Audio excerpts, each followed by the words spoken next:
मिर्झा राजे जयसिंगला ठणकावून सांगतायत शिवाजी महाराज की अरे मिर्झा राजे, तू बरेच चाल करून आला असशील, आत्तापर्यंत अनेक प्रांतात तुझी समशेर फिरली असेल, पण एक गोष्ट लक्षात ठेव, तुझा सामना माझ्यासारख्या एकदम सिंहासोबत झालेला नाही आहे. तू आत्तापर्यंत कचदिल हिंदूंसोबत लढला, पण मी अत्यंत पराक्रमी आहे. जे भगवान श्रीकृष्णांची इकडे ते बोलेत ना की माझ्याकडचे सगळे शस्त्र मी दृष्टांच्या सर्वनाशासाठी वापरतो. शिवाजी महाराज स्वतः म्हणतात, माझ्या तलवारीने अनेक वेळा पाणी पिलेलं आहे, त्यामुळं माझ्या तलवारीने असं पाणी पिलेलं आहे की मी सगळ्या यवनांची मुंडके तोडलेले आहेत आत्तापर्यंत. यवन म्हणजे मुसलमान, मी सगळ्या मुसलमानांची मुंडकी तोडलेली आहेत. माझी घौडदौड कायम धर्मसंस्थापनेसाठी पळालेली आहे.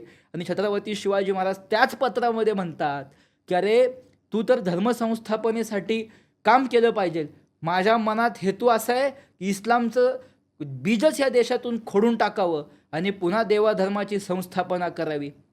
तू जर एक हिंदू राजा म्हणून माझ्याकडे आला असता तर मी स्वतः माझे जोडे माझ्या डोक्यावर घेऊन मी तुझी सेवा केली असती, पण तू एका मुसलमानाच्या कक्षेतून माझ्याकडे येतोयस, हे काही योग्य नाही.